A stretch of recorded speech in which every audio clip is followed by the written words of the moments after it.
My name is Imani, and I'm 36 years old. I live in a quiet neighborhood just outside of Augusta, Georgia, where the cicadas hum louder than the streetlights and neighbors still wave from their porches. I work as a billing specialist at a small medical supply firm, steady enough to keep my name on the mortgage. It's just me and my husband, Darius, same age, but somehow he always felt older, like life owed him more. Darius works in property management, the type to flash a smile that opens doors and close deals with words slicker than oil. His shirts always smelled like cedar and cashmere cologne, pressed so sharp they could slice through butter. Folks say I'm lucky. But they don't hear the silence when the door shuts behind him. They don't feel the chill when he brushes past without a glance. June 12th was supposed to be our day. 8 years married. Darius's birthday. I left work early, picked up a bottle of his favorite wine from a place across town, and even tried cooking something fancy, short ribs from a black-owned butcher in Macon. I strung lights across the balcony, set the table just right, and waited. Please don't forget to like and subscribe and drop a comment. I wasn't born a chef, but I followed that damn recipe to the letter. Rubbed the meat down with smoked paprika, garlic, and brown sugar, just how he liked. Let it slow cook while I fix the table with ivory linens and gold-plated silverware. Our wedding set, the one we only pulled out on holidays. I even ordered a custom cake from Ms. Ruby's shop 2 towns over. Vanilla bean with buttercream and a hand-piped message. Happy birthday and anniversary, Darius. By 7 p.m., I was in my dress, dark plum silk, hair pinned, perfume lingering soft as a memory. I sat by the table, watching the candles flicker against the glass doors leading to the balcony. I believed he'd walk through that door. By 8, I lit the candles again. By 9, I texted. I'm waiting. No reply. At 9:30, I called. 5 rings. Then voicemail. At exactly 10:35 p.m., I heard the buzz. Not a call. Not a text. An email. Big emergency with a client. Can't make it. We'll celebrate later. No, I love you. No, happy anniversary. Just that. I stared at the screen until the glow blurred. The ribs had gone cold. The cake remained untouched. I didn't cry. I just sat there, napkin still folded in my hand, fingers tight around the corners like I was holding on to more than cloth. The candles had long melted down to wax puddles. The ribs sat like a cruel joke on plates too pretty to use for nothing. The fridge hummed, cold and indifferent. Hiding the cake, I had no one to share with. Eventually, I got up, Boxed the food. wiped the table, took down the lights I'd strung with such quiet care. Each click of a bulb unsnapping felt like a heartbeat, like something inside me was unraveling. I lay down close to midnight, still in that silk dress. It clung to my skin like regret. I stared at the ceiling, the email playing over and over in my mind like a broken record. It wasn't the first time Darius had come home late. Wasn't the first time I'd waited with food on the table and hope in my chest. But this time felt different, like something broke loose. Something deep and silent, like a breeze coming in through a cracked window you didn't know was open. I didn't sleep. Not really. Just floated there, numb. The next morning, I got up like nothing happened. I showered, tied my scarf, packed my lunch, and drove to work through a heat haze that made the pavement ripple. But something inside me felt off, like I had left a piece of myself back at that untouched dinner table. By noon, I still hadn't heard from Darius. No good morning. No sorry. Just silence. It gnawed at me. My palms started sweating as I stared at my phone. I tapped his office line. Thank you for calling Palmer Property Group, said a chirpy voice. How can I direct your call? I'm looking for Darius Hayes, I said carefully. This is his wife. The woman hesitated. A click of keys. Oh, he resigned. 3 days ago, actually. Didn't leave a number. I froze. What? I'm sorry, ma'am. That's all I have on file. I hung up without saying goodbye. My breath caught in my chest. I stood in the hallway outside the copy room, heart pounding like I'd run a mile. Resigned? 3 days ago? I was the last to know. I was his wife, and I was the last to know. I left work early, without saying a word to anyone. My fingers trembled on the steering wheel as I drove home, every stoplight feeling like it might break me in half. The sky had darkened with a kind of heavy clouds that looked ready to split open. When I opened the door to our apartment, third floor, corner unit, I knew something was wrong. Not because it looked different, but because it felt hollow. Like someone had opened a window and let all the warmth out. I looked down at the shoe rack. Second row, empty. Darius's favorite brown leather Oxfords were gone. I called out, "Darius?" Silence. I moved through the hallway, heart sinking lower with every step. Then I saw him, standing in our bedroom, next to an open suitcase. Clothes thrown in haphazardly. A pair of new dress shoes still in the box. A navy blue suit draped over the side like he was dressing for something more than just work. "What are you doing?" My voice cracked. He looked up like I was a distant relative. "You're home early." He kept packing. I stepped closer, pulse thudding. "Where are you going?" He zipped the bag slowly. Got a new job. "In Baton Rouge." "Baton Rouge?" I blinked like I didn't hear him right. "You got a new job? Since when?" Darius didn't look up. Just folded a shirt and shoved it into the duffel like he was moving dorm rooms, not walking out of a marriage. "I accepted the offer last week." "Starts Monday," he said flatly. "You quit your job without telling me?" I whispered. Still nothing from him. No explanation.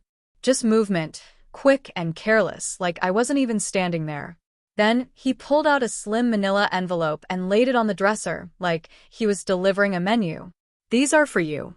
I opened it. Divorce papers. The room spun. "What the hell is this?" I asked, my voice shaking now, fingers tightening around the edges of the envelope. Darius looked at me with those steel gray eyes I used to think were calming. Now they were just cold. "You're not the wife I need anymore." My breath caught. "What are you talking about?" I've been trying. You're the one who. You put work before me. You cook once a week. The house is always dusty. You stopped caring." The audacity burned through my chest like fire. "You stopped caring first," I snapped. "You talk like I sit around all day," I said, heat rising in my throat. "I go to work just like you. I pay half this rent. But when I walk in, ain't nobody waiting with a plate for me. Ain't nobody asking how my day went." Darius zipped up the suitcase slowly, like the conversation bored him. "That's your choice," he muttered. "I've made mine." "And what choice is that?" I asked, stepping toward the door as he moved. "To walk out? To throw 8 years away without a damn conversation?" He didn't blink.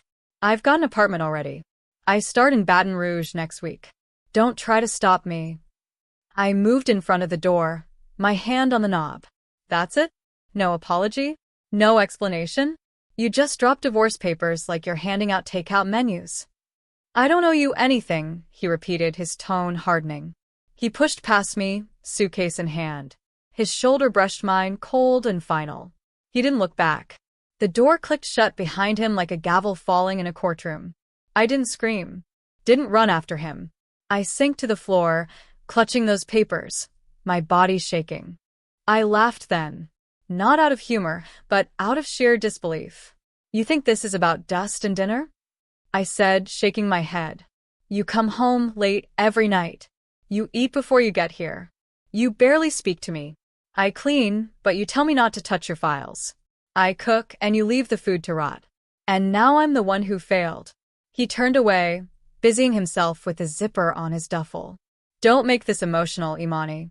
You always do that. You twist things." I stepped between him and the door. "So, that's it? No apology, no conversation? Just, I'm leaving, figure it out?" "I don't owe you anything," he muttered and pushed past me like I wasn't even there. He didn't look back. The door clicked shut behind him, final and cold. Not like an argument, like a verdict. And just like that, my husband of 8 years was gone. I stood frozen in the silence, the envelope still in my hand, divorce papers shaking with each unsteady breath. I didn't scream. I didn't chase after him. I just stood there, in a dress that still smelled like hope, and felt myself breaking. 2 days later, I got a call from the building manager. "Ms. Hayes?" We received a lease transfer request for your unit. It was submitted by Mr. Darius Hayes. I gripped the phone tighter. What did he say? There was a pause. Then, he left a note. Said he no longer resides there. That the person staying behind will vacate by the end of the month. My throat clenched. He didn't even ask if I had somewhere to go. Didn't bother to tell me he was terminating the lease. Just scribbled a note like I was a roommate who overstayed her welcome. That night, I tore through our desk drawer. My fingers landed on a folder labeled receipts. Couch. Washer. Dining set. Mattress. All under my name. I paid for everything but his suits and his gadgets. Darius left like a ghost, but he forgot that the bones of this house were mine.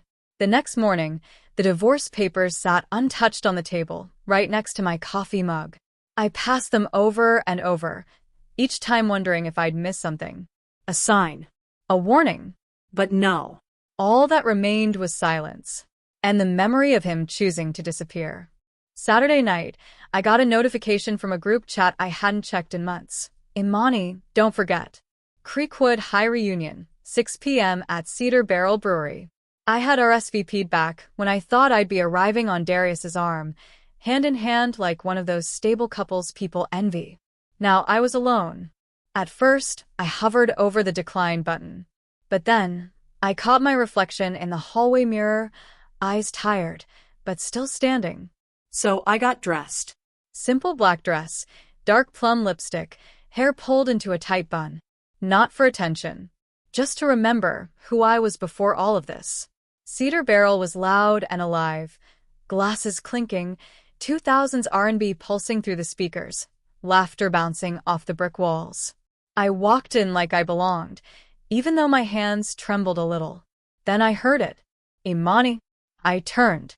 It was Malik Thompson, used to play trumpet in the school band, always cracking jokes in the back of class. Now he had a beard, quiet eyes, and a steadiness in his smile I didn't remember. I almost didn't recognize you, he said, handing me a drink. Still showing up fashionably late, huh? I smiled, and for the first time in days I felt seen.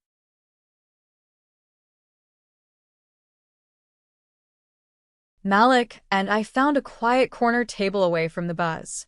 He told me about his life, divorced 3 years now, raising his daughter alone. No bitterness, no drama, just truth. Life didn't go as planned, but he was still here, still showing up. When he asked about Darius, I paused. We're getting divorced, I said plainly. He didn't say sorry, didn't offer sympathy like a handout, just gave a small nod and let the subject go. And I was grateful. That night, driving home through warm southern air and cicada hums, the radio played an old song.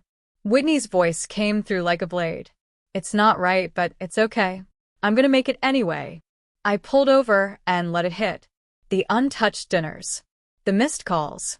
The silences that stretched for miles inside our apartment. I had spent years justifying it all. Telling myself Darius was tired, stressed, too busy. Telling myself I just needed to try harder. But that night, sitting alone on the roadside with the engine humming low, I finally admitted the truth. I had been invisible for a long, long time, and I was done pretending not to notice. The next morning I made coffee like I always did. Same mug, same spoon. But everything felt different. Then my phone rang. The screen lit up. Darius. I stared at it, then picked up. I've terminated the lease, he said without greeting. You'll need to be out by the end of the month. No, how are you? No, do you have somewhere to go? Just orders. Just coldness. You didn't think to ask if I had a place lined up? I asked calmly. You're grown. Figure it out. I set my mug down and stared out the window. Good, I said. I'll sign. He didn't speak. And, Darius, don't call me again. Don't talk to me like I'm still the one folding your clothes and seasoning your food. Still silence. I hung up. No hesitation. No second thoughts. Just peace. Later that day, I picked up the divorce papers. They no longer looked like a wound. They looked like freedom. And when I signed them, my hand didn't tremble. Not even once. I thought I'd be shattered. I thought when I saw that wedding certificate, his name next to hers, that I'd fall apart again. But I didn't. Because by then I already knew what kind of man Darius really was. He married her one day after our divorce was finalized. One day. I stared at that email, then picked up his call out of curiosity more than care. "You saw it?" he asked, voice smug like he'd won something. I did, I said. "She's pregnant too." 3 months, he added like it was a trophy. I didn't cry. I didn't even flinch. Because what he didn't understand was, he didn't upgrade, he escaped. From truth. From reflection. From himself. So I leaned back and I said, "You really believe love is built on appearances?" He tried to explain, tried to paint her like she was everything I wasn't, gentle, submissive, beautiful. But I knew better. Because beauty fades, roles shift, and lies always surface. He forgot one thing. Genetics don't lie. And when that child arrived, she didn't look like Camille. She didn't look like him. She looked like truth. Unedited. Unfiltered. Uncomfortable. He called again, weeks later. Voice no longer smug, just confused. "She won't even hold the baby," he said. Camille just stares at her, then turns away. I listened. Quiet. She cries if someone brings the baby too close. Says she can't bond. That something's off. And I finally spoke. "You both tried to erase yourselves," I said. "New names. New faces. But truth can't be photoshopped. And your daughter? She carries everything you tried to leave behind." He said nothing. Just breathed on the line. "Don't let her carry your shame," I whispered. "She didn't ask to be born into a lie." Then I hung up. And blocked him. Not out of anger. But because that chapter was closed. Nearly a year later, I was living in peace. A small place, a new rhythm. I wasn't waiting anymore. Not for apologies. Not for closure. Not for him. And sometimes when the sun hits my window just right, I smile. Because I didn't lose a husband. I escaped a mirror. And found myself. Please like, drop a comment, and subscribe for more stories.